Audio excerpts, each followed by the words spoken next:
Hey everyone, what's up? This is Jags here, and today, welcome back to another very special episode where we will be interviewing and reviewing musicians and artists from state to state. Today is going to be a very fun episode because I get to chill out with my friends in Knockout Kid. But we're going to stop here because we have to take a closer look at Knockout Kid. Alright, we are live. Awesome. I'm really happy I finally get to do this. I know I've been talking to Wade for quite some time now because I know you guys have been really busy with your lives and your schedules might be a little bit more chaotic than others. But thank you guys for being able to join me. The very second thank you for having official full band interview, which is really nice. Yeah, man, thanks for having us. This is awesome. Absolutely. I would like you guys to introduce yourselves, what it is you do in the band. Hi, I'm John Jacobs. I'm the drummer. Fucking crushed it. Grade A. Part of me was like, I'm one of the founding members of the band, but it's like I don't want to diminish the accomplishments of my other bandmates. If you founded or started up the band, The explanation did not do any of that, by the way. just in case the viewers didn't hear, say that one more time. My name is John Jacobs. I'm the drummer. Hey guys, my name's Brian. Birthday is February 13th, 1992. I'm an Aquarius. I'm first university, but I play bass. Yeah, I play bass. All right, next we got Brompton Jackson cracking up like crazy here. Go to next, skip Brompton for right now. So he can breathe. We got Wade here in the middle.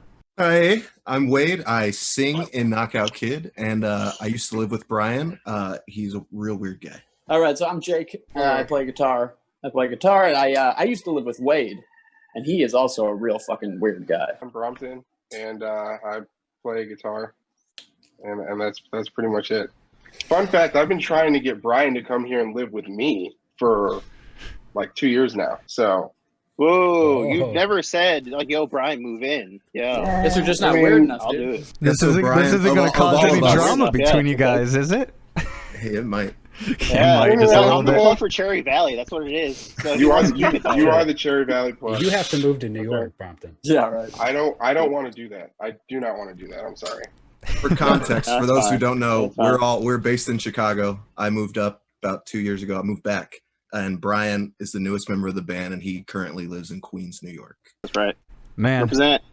I was pretty close to you. I was originally in New Jersey, so I wasn't too far. I was probably about, I don't know, half an hour, an hour, depending on traffic. How long were you in New Jersey for? I was in Jersey for about roughly 13 years. Wow. So like, And then I moved out here to Arizona. How did it feel that the state didn't trust you to pump your own gas? Don't fuck with the gas pumpers union, man. Yeah, so They'll blow up your house. Jersey was, I've never been a huge fan of Jersey in general. Obviously, I do miss my home in general. But like the neighborhood and everything else, like the people were shite. Everyone was pretty prejudiced. So I was just like, well, these people kind of suck. I don't want to be here. Yeah. You know, there was a good couple of people here and there, but mass majority wasn't the best. But I was actually in Clark originally, so it was about roughly an hour away from Times Square typically, and I think I was about 15 to probably max 25 minutes with traffic away from like Westfield and areas like that as well. So were you like mid-Jersey? More of like central, more eastern, maybe. Yeah. Which is the original Philly cheesesteak place? Because that always cracked me up in Jersey, how it's like they're across the center from each other. Well, I've never eaten a Philly cheesesteak before, so I don't know. What? Well, I gotta go. I'm a vegan, man. Like no kidding. Oh, right on. Okay. Yeah. Okay. I mean, wasn't that's why you back gotta go then, but I to. was a very picky child back then too. So Well, yeah, that's Is there a That's why you gotta go faux to is Philly? gyms. if there is, then why haven't I heard about it? A faux Philly. Faux We're Philly. closer to that now, like with the Beyond Meat and all the Yeah, I really really the stuff's feel like it amazing. should be possible now. I feel like it should definitely be a thing now. yeah. That shit's Oh, it good, definitely too, should. man. I mean, there is a all spot I in eat. Philly that has like a vegan Philly cheesesteak. Oh, no I've kidding. had it before, which is actually pretty bomb. Not gonna lie, but Really? honestly, my opinion, best spot in Philly for Philly cheesesteak is Jim's on South Street. Yo, Jim's. Jim's. Shout out to Jim's. Yeah, Shout out to please. Jim, sponsor Knockout Kid, please. I don't know why you would be watching my videos, but hey, just in case. Right. Thanks, You Jim. never know. Better safe than sorry. But so we can actually go ahead and get started, as much as I would love to continue talking about Beyond Meat products, also not sponsored, sponsor me. Let's get started in talking a little bit more about Knockout Kid. I am so excited that I finally get to do this. I know I only got to see you guys perform once, like I mentioned before we started recording. That was with Casting Call, who's now formerly known as Firestarter, I believe. That was Matt LaPerch's new project, like their Yes. vocalist when he split off. Yeah, I knew they split off. They did some other stuff. I listened to Firestarter for quite a little bit, but this show and episode isn't about them. It might be one day, but not now. I think the very first person I actually ever got in contact with you guys was Wade. I don't remember exactly what happened during the show. I remember talking to you guys, and then I don't know why I didn't buy any merch. I got to do that still. Many years later. We have a couple drinks or something? Now that we aren't playing shows. Well, you guys were playing here in Arizona. You were at the Nile Theater, actually, right down the street from me. This is the show I got horribly sunburned at, Wade. Do you remember that show? Oh my god, when you were out of that was the the pool, first he show. got We had- second-degree sunburn. It was Oh my God. Oh, unbelievable. yeah. Well, like, I'm just I think it was an off day. It was like Arizona off day, and then we had to drive to California or something. I'm like, I'm gonna get That just sounds a right. little bit of color, you know? Who needs sunscreen? Like, I know I need sunscreen. And here we are at the hospital 12 hours later. Yeah, they gave. Oh my goodness, they prescribed me The stuff for that. painkillers. Yeah. Oh my god. Yeah, Arizona know it could heat in happen. the summer that's no joke. Just a couple of days ago, it just reached 118 again. So, yeah, it gets brutal out here. Oh, shit. You know, a little balmy.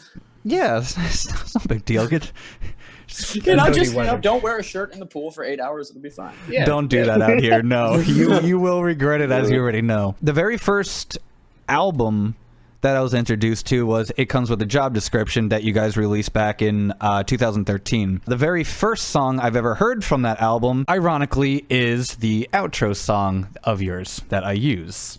For once again, is How the Midwest Was Won. That was the very first Knockout Kid song I've ever listened to. I immediately listened to that, and I was just like, where can I find the rest of this? Where can I save this? Why don't people know about this? It's a good question. Why are we all so Why- introverted and didn't promote our music enough? Yeah, we made a few poor business decisions. Yeah, right.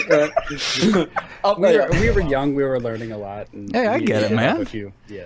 I mean, that Yeah. was a we long time ago already. Of our pants. Yeah, it was. What do you mean? We still fly. I was by gonna the say we've been flying. You know, it was funny because the first time I saw you guys live, and I was just like, I need to continue listening to this. I remember immediately going back, since I lived with my parents still at the time, I remember going back into my house. My brother still lived with me. He actually went to that show with me at the time, too, to support all you guys. And we're like, oh, well, we don't know any of these bands. Let's go.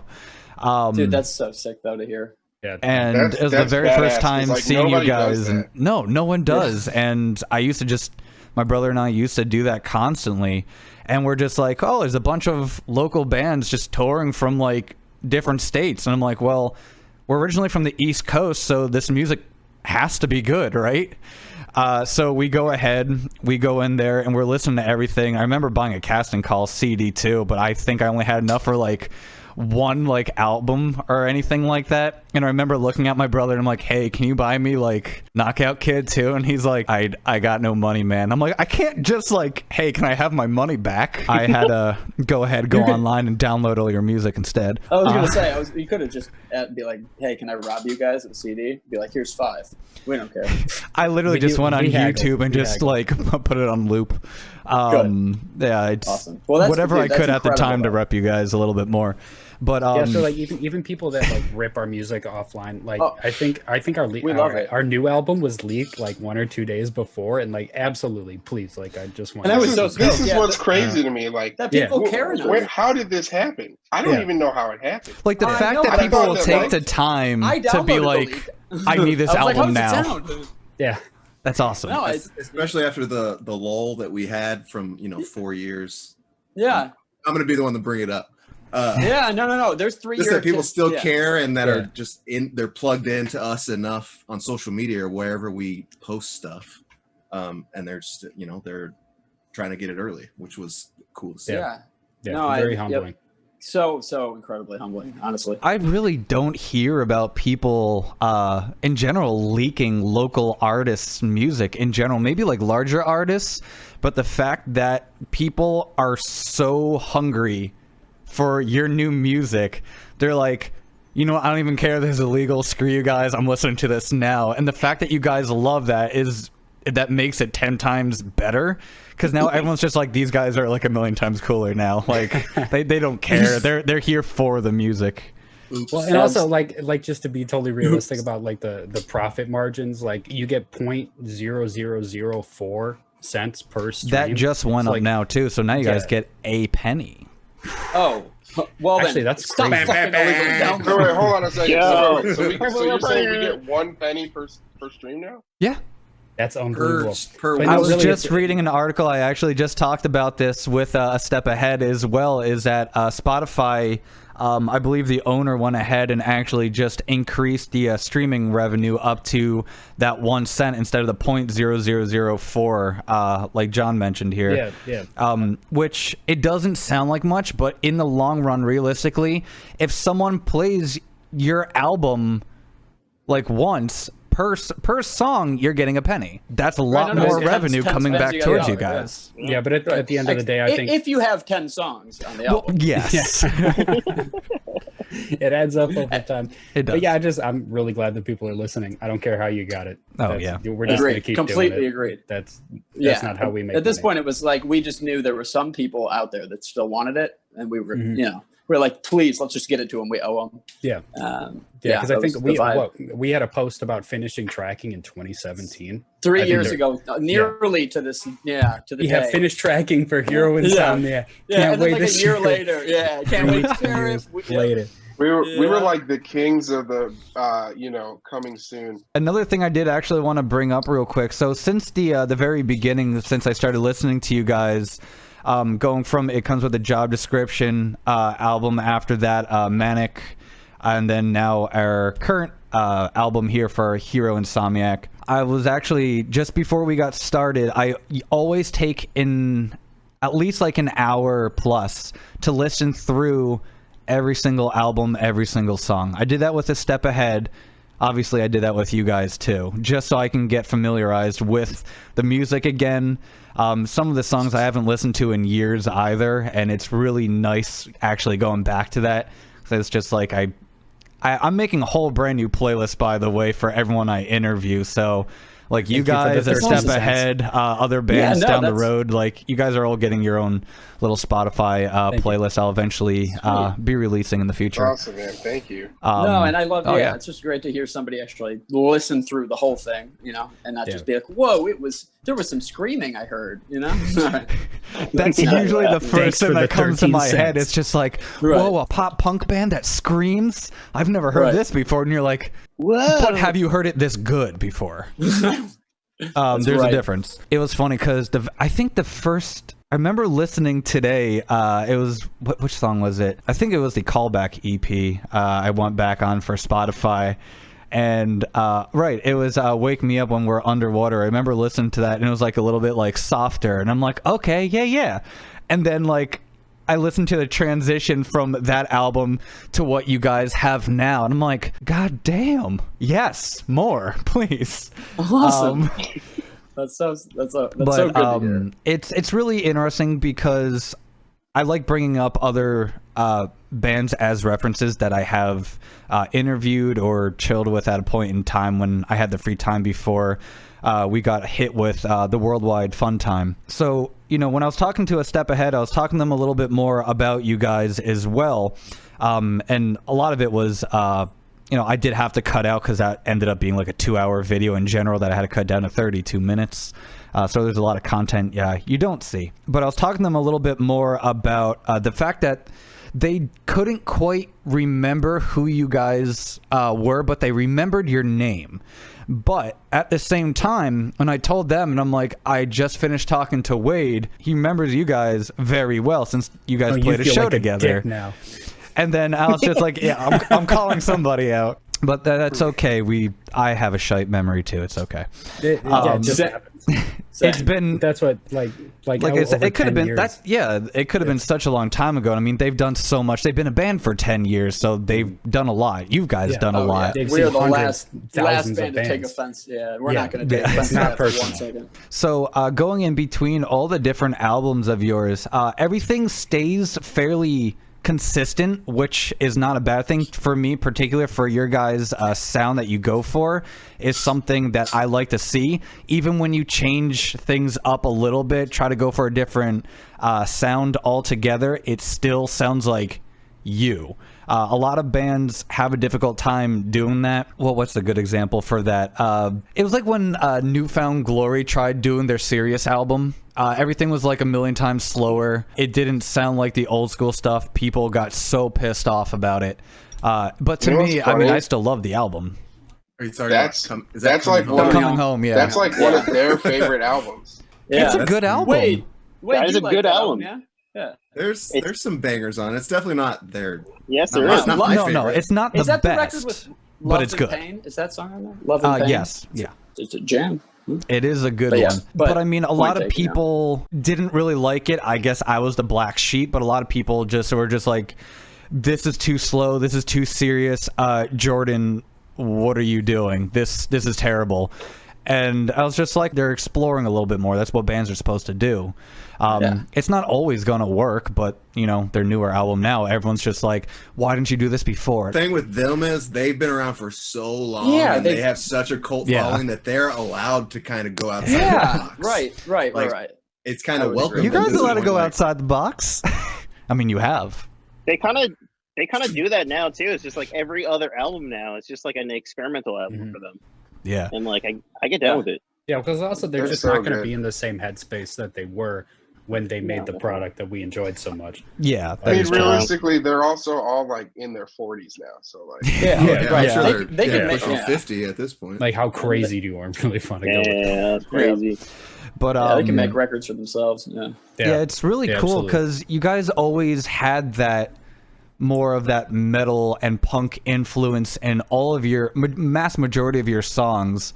And that's something I've always appreciated. But not only the fact, because a lot of bands that I've listened to with something similar towards your style, they tend to lack a little bit more in creativity as far as like guitar patterns, vocal patterns. You realize everything starts kind of blending in together a little bit. And there's a list of bands I could go through, but I'm not here to throw people under the bus. Not yet, you know.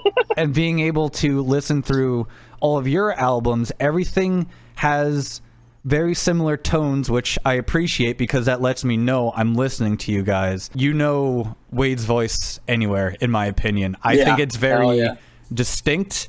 It fits perfect for the music you guys play. There's definitely true, you know, growth from the first time I listened to you guys up to now, which I would imagine and hope there would be. There's definitely been true improvement, which I always want to see in bands because, I mean, that inspires people. Be like, oh man, like they're still together, they're still playing shows, they're still touring, and they're just getting better and better and better. And they're not losing it. 'Cause- Yeah. right. The worst thing that's coming to you guys is that, well, me too included, we're just getting older. That's it. Yeah. But with age comes more wisdom. With more wisdom comes more amazing music. Yeah, it's just really nice to know you guys stayed very consistent with your music overall.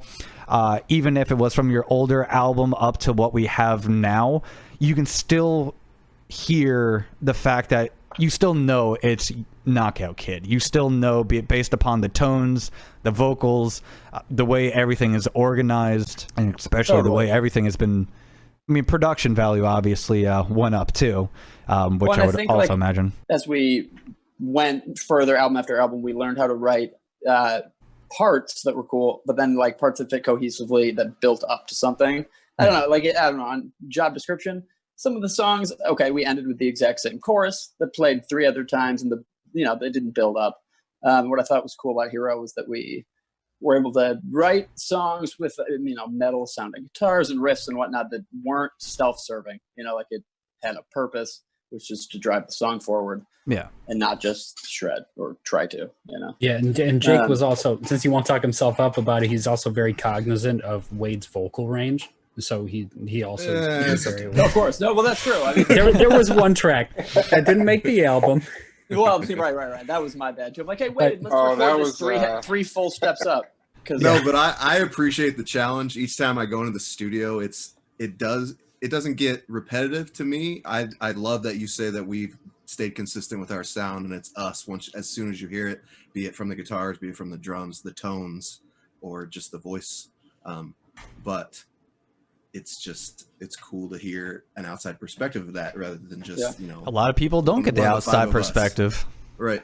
Well, I'll say this, John, you have some really distinctive drum, like some of the fills you do, and just like whenever I hear a Knockout Kid song, and the drums to me, and every show, it's always who was the drummer? I'm like, I know, John, go fucking talk to him. I've only ever seen you mess up one time. Oh, well, I forgot going gone. After the intro, I stopped the song on the stage. I stopped the song and I was like, let me take this again. Yeah. We were like on tour. You remember? Then you played with the piñata on your head. I did play the piano. That's awesome. Did you really? Yeah. Well, I think it was kind of a unique cycle too in recording it, because I don't think anybody had heard what I was going to play on the album until I was actually on the throne, like playing the songs in the studio. Absolutely. So it's kind of like a fun process all the way through. Yeah. Because for so long we had been like an email band, because we had been kind of up in the air with our members and things like that. So the whole creative process was kind of turned upside down. And it was like, we need to get in the studio and record. And then finally we're in the studio recording, and all of us can kind of surprise each other with, I've got these ideas for this song. And that's when it really comes together, because we have we have this rough idea going into the studio. And then once we're in the studio, that's when we're like the 3-part, 4-part, 5-part harmonies. We're really going to be creative now. Yeah. Now that we're seeing everything coming together, and this will be really fun here. And right. So here's the vision.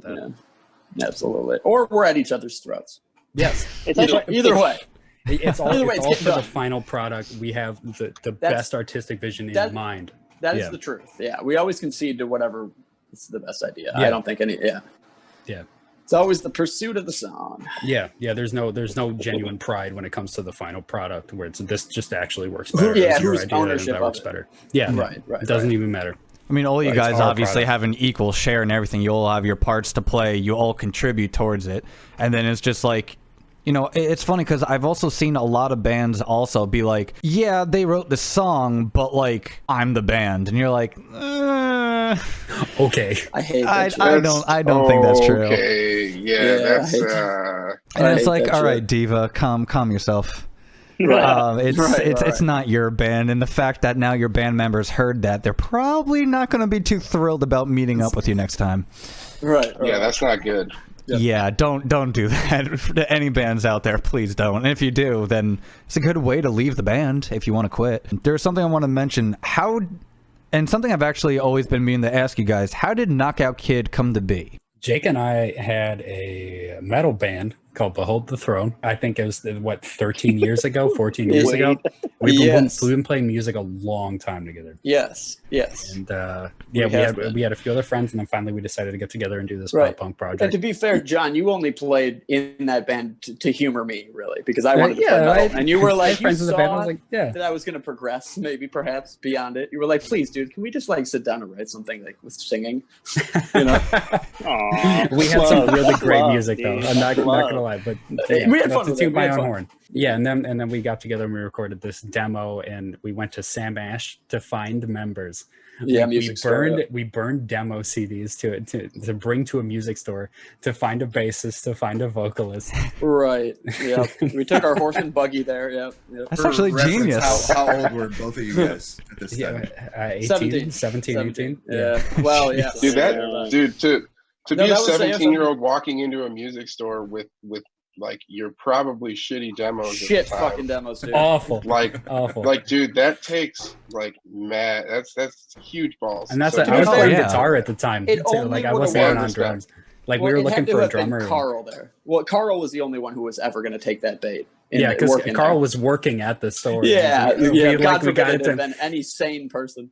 Yeah, he gave us a call like 3 hours later. He's like, "Where are you practicing?" Like, yeah, that's amazing. Yeah, and we couldn't. We had a hard time finding a drummer for a while because I isn't that always the case? Guitar. I don't know why it's always so difficult to find a good drummer. Always. Well, I mean, but John, you're such a good drummer. Like you have to play drums. I know, but the guitar's I'd rather be playing guitar. Yeah, the cool. You played guitar on Dear God. Like John does the acoustic interlude. You guys give me a guitar track every so often. Well, and like all the acoustic songs are usually driven by you because. I wish you could have played guitar, but you fucking are too good at drums, man. What are we supposed to do? So it all started just from an old band you were in, and then you started collaborating a little bit more, and then lo and behold, like, here we are? Yeah, 2020, more or less. Right. Wow. Right. No, plain short, sweet, and simple. Good. No, I mean, we had a different vocalist at the time, and we parted ways, as such things, they happen.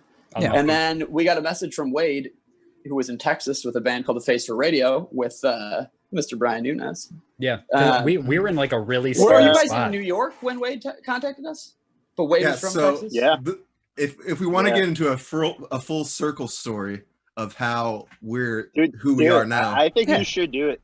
So I was Brian actually moved down from Queens to drum in my old band, The Face for Radio, and then all the members quit on us. We were in the studio recording some songs. And then we ended up bailing, going back to up to Queens, New York. I moved in with Brian and his family, and we got new members from there. And then maybe like half a year later, we were kind of fizzling out. All the members were kind of not into it anymore. Didn't want to play shows. Didn't want to tour. Wait. Do you remember the last show? What was that? The last show was with. Look at Brian's shit grin right now. He's like so excited. He's got a story. He's got something on his mind. No, last show. Yeah, because it's also going to bring this. It's going to bring this into like a 360 thing. So the last show we played was also with a step ahead. I'm pretty sure. No shit. Right? Wow. No way. Yeah, so they might remember a Face for Radio circle. as well as Knockout Kid, or better than Knockout Kid. Sorry to cut you off. I just had to bring that around too. All good. Yeah, absolutely. I forgot where I was though in the story. So you were just talking about a Face for Radio was kind of fizzling out. Members were going separate ways and stuff like that. And so we poached you. We stole it, right? Well, essentially, Brian randomly already listened to Knockout Kid with their old vocalist. It was I think Your Name All Over It had already come out, and he was just listening to it on a drive. We were going to the beach with his family, and he was listening in his headphones. He's like, "Hey, check this new band out. This is Knockout Kid." I was like, "Okay, who's this?" He's like, "Oh, they're kind of like Hit the Lights, but they're way more soulful and pop punk." I was like, "Okay, let's check it out." So I think it was Not 5-0, or it was that or like Hoop Dreams. You sent Not 5. Wade, you sent Not 5-0. The story behind Not 5-0. Was Knockout Kid really at a point in time related, or did you label that as, or was it labeled as Hit the Lights? Because I don't think that's true. They were. We really liked their music. I don't know if we hadn't like come into our own style. Yeah. Before, like we hadn't figured out what we wanted to do when we were doing Your Name All Over It. Oh, okay. It was like our old singer definitely had a different style. Super amazing dude, and like on his own. And we were anyway, it was a blend that was cool. I actually think him and Wade, they have similar like. No, actually, I agree. I would completely agree. Not according to him. I think, I think he compared me to Nickelback one time on a serious? internet well, comment. you have the He ain't wrong though. Shots He ain't fired. wrong. Wait. I want to hear the Eddie Vedder. Give me the Vedder. Give me some Vedder. When the dogs do find her, got time to wait for tomorrow. That's why we pay him the big bucks. Now, but like, wait, I remember you sent me that Not 5-0 demo, and you were doing some gruff stuff with your voice, and I was like, holy shit. Yeah, that was new to us. We hadn't even visualized our music in that way. Right, and it sort of made sense as to like how we could really like bring all the different components of it together. And then it took, Wade like 7 years to ever do it really good, It did take me. I didn't. I'm fucking with you, man. I loved it. Because it wasn't until Manic, really, because he was still singing our old stuff. Okay, to be fair to Wade, when he joined, we were like, hey, we have a bunch of songs for job description. They're all recorded. You have 7 to 9 days to track all 12 songs vocally. We met you 2 weeks ago. So join us in the studio. Yeah, he did a great job. And then Manic, though, we finally, even with all the whatever, we've never had a reasonable timeline for recording. I think like our first album ever, or Your Name All Over It, we recorded it in 2 days. Like the entire thing was 2 days. And then we maybe had like 3 or 4 days for a job description perhaps. And then Manic we did in 1 week straight.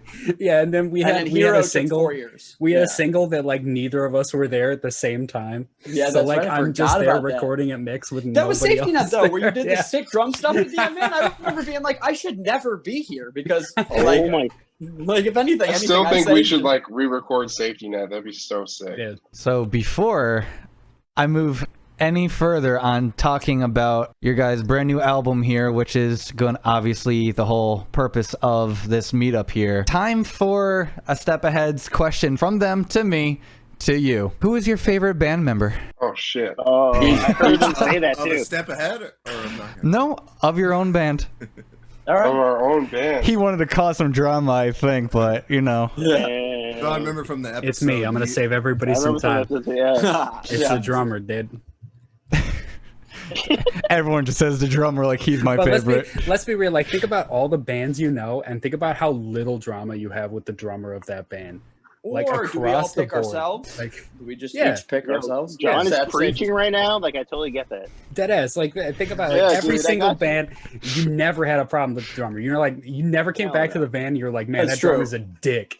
No. Yeah. If anything, we come back to you saying like, hey, we've been dicks. I've been a dick. Please come back. we all have those moments. Yeah. No, but for on record, John's the worst. Yes. Yeah, for real. I recall a little drama between me and John back in the day. Yeah. Okay, I feel like really actually when Wade came to Illinois for the first time, he lived at my dad's with me for like a month and a half. How long was it? It was crazy. We've known each other through a lot of times where none of us had our shit together. Yeah, absolutely. Sure. I think we're kind of like past that point of drama because we've had like so much that it's just like I just care about you as a person. It's of course we're never gonna go back on that. So sweet. I think we're also pretty good at dancing around the question because we haven't actually answered it yet. And I think I'm your favorite. You guys are kind of beating around the bush. I answered it on behalf of everybody. It's John. Right. That's fair enough. All right. Although I'll say on stage, maybe besides John, I think Wade's my favorite because I can look over at him. He's throwing down. It's not that nobody else is, but I can always look over at Wade because I know we might hit each other, right? Fair enough. But when you're going in it, sometimes I just feel like almost an introverted sense, but you're just doing it, man. You just fucking don't give a shit though in that moment. And I love that's the moment where I'm really no longer introverted. That's the the only moment, really. I can see it happen. Stage. Yeah, right. You like look up.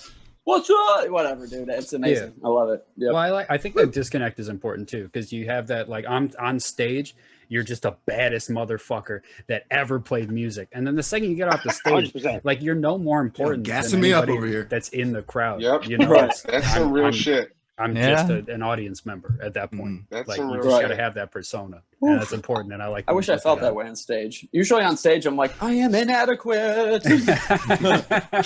Nobody look at me. Right. No, it's hard. It's hard for me sometimes on stage to make eye contact with the crowd because usually I'm either. I just black It out. is very difficult. I never make eye contact with anybody. I'm like closing my eyes just not even looking. Like I look through people, just do that. Look like, at the back straight of the look room. through them. You're kind of just like in your own zone pretty much when you're on stage. Right. So for the record, Absolutely. we as a band, we don't connect with anyone on stage, even if you think we do. Nope. It's just a husk. No, I think the collective effect, though, is that we. I need you to take down the bitch Carol basket. He disappears into the ether. Oh my god. Dude, Tiger King feels like so long ago though. That, like, I know. I appreciate you guys so much more. Now that is still the greatest thing I've never seen that before. That's amazing. Dude, thanks for having us. Seriously. Yeah, Sorry, when does like I said, this is more children. my show is more of like a has a lot to do with comedy. It is more of chill sessions. It's weird to know, however, that YouTube is actually not as easy as I thought it was going to be. I always knew it was going to be difficult, but in a sense where I've always been used to being my own boss, because like I said, I do own my own LLC and everything, and I've been doing that since early 2017. But being on YouTube and being depended on to make quote-unquote quality content, depending on how you label quality and content, it's surprisingly very demanding. And the only reason why I bring that up is because I feel like with a band like you guys, you kind of go through the same thing. You have to do everything yourselves. You're spending, whether it is you're spending a ton of money, or if everything's word by mouth, but obviously now everything's done online. You go on all social media platforms. You get your new music out there, new music videos out there. You got merch. You do the same thing everywhere. You can find any Facebook page, any page you can find on Twitter. If you use Reddit or Tumblr, whatever you decide to use, it's a lot of work. Being in a band is very difficult. It is a legitimate business. It is. I mean, I've been through it, but like I've never been on tour and stuff. You know, being in a band and being a YouTuber to me is very similar. They're both extremely demanding, mentally demanding by all means. It's so beyond tiring because everyone's depending on you to be as creative as possible. They're expecting new content to be out all the time. But for us as individuals, obviously we're only one person, and we're just like, oh my God, I'm just so tired. And people are like, no, you're not tired. Keep doing work. Sleeps for the week. Entertain us. Suck it up and do it. And we're just like, okay, that's like what makes the money. Shit, man. Yeah. That is the realest. Because there's always that assumption like, oh, tour is like super glamorous, and it's like, yeah, just slept tour in is the fun. Walmart It's just lot. it's like man, you have harsh. to show up for the show. You have to play tight, and it's you do have a job to do. And then the fact that you guys go from think. state to state too, like that's exhausting beyond belief. Yeah, like the 17-hour drives. Yeah, the majority of the time spent on tour is behind the wheel in a van. Yep. Sleeping. You got a song about that? Coming up soon. And Data Remember did it. Why didn't you? Okay, can I have the hot take? It was not a good song. Can I have the hot take? Which one? I remember jumping off of cliff tops. Okay, niche. That's the exact song I was thinking of. Yeah. People who've never done it think like, oh, you're on vacation with your 4 or 5 friends for like 2 or 3 weeks. You are testing your relationships with those people. It is not. Yeah, you are definitely testing those friendships. I'll tell you. We had a year. I think looking at the show like tracker, I think we had like 270 plus shows in 1 year. Wow. And it does wear on you being away from home. Hold on, boys, grabbing the phone charger. Be right back. Yeah, like you can't really form meaningful relationships outside of that, and you can't have a stable job. Like you make a lot of sacrifices just to go out to play music for people because that's what you want to do. Yeah. And it's not necessarily profitable at all times either. It's absolutely crazy to know that there are a lot of people out there, and which I'm 100% for by all means, is people who are like, I'm starting up this band. The idea and the goal is to go on tour, obviously attempt to make money because you can never guarantee.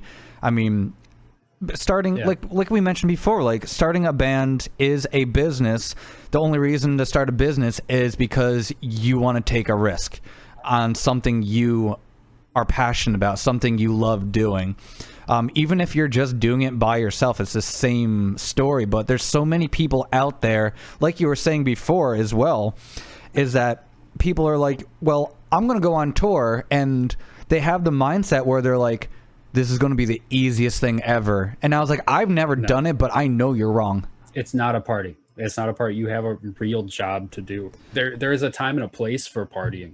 of course. Yeah. And I was like, where are you going to sleep? How much money do you have for food? How much of your merchandise have you been able to sell? And based upon that, based upon those sales, how much of the X percentage of income are you getting back that you're able to use for the rest of the tour? People don't think about the long term. They just think about, I'm on tour, I'm having fun. Yeah, great, you're having fun, but like you're out there because you're trying to make money. If you're not making money, which I mean a lot of bands just really don't because the industry is just so unbelievably corrupt. One tour we left where I made like $200, and I think that was the greatest net gain I've ever had on a tour. The like van touring for like 10 years. about that? Yep.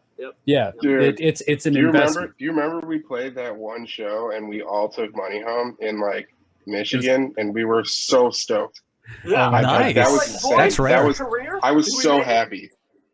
Yeah, it's an investment. I don't think I've ever actually sincerely made money doing this. I think and it's always been an investment just because right. we make music because we like hearing music. Right. And I think in some day. ways I just think the small but dedicated amount of people that still give a shit ended up being all we really actually wanted. For Wade's voice, for me, he manages to obviously bring more of the metal scene with him, but usually a lot of vocalists don't know how to differentiate or even combine or alternate, I should say, between clean vocals and screaming or a little bit more harsher vocals in general. I wanted to talk Wade up. When Wade screams in the studio and then doubles a scream, even look at the waveform. The wavelengths are the same. Yeah, you know how hard that is? Wade is a one-take Drake. Even like engineers work with that must be heaven for you guys tracking.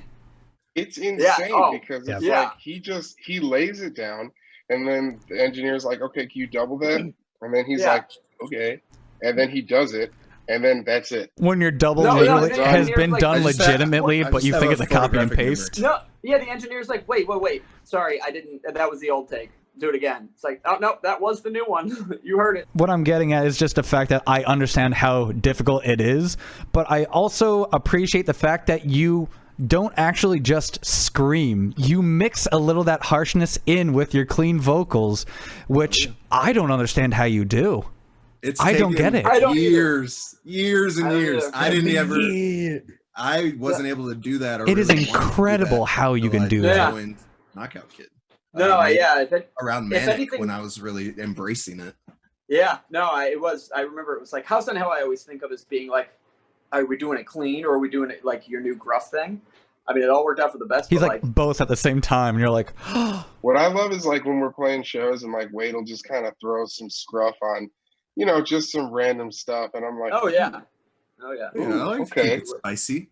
Yeah, it's always nice to spice things up. Especially now, man. I don't know when the next live show. We don't even get to play a CD release show for this new EP. This is our first time getting together since COVID broke out. Oh wow! Glad I can get you guys back together. We haven't all been in the same place virtually. Before we do conclude here, I just want to wrap up here saying that once again, obviously, thank you guys for making time to do this. It's been really, really cool being able to talk to you. This is my first time actually talking to the band as a whole. So, it's really nice actually being able to finally meet everybody, including new members as well. I do highly encourage everyone to go ahead, follow them in any social media platform that you can find. If you want to find their brand new album, Hero Insomniac, that will be in the description below as well. Once again, it has been an honor to talk with you guys today. Thank you so much for joining me here. Thank you so much. But tight. I will talk to you guys another time. Thank you. Talk to you soon. Later.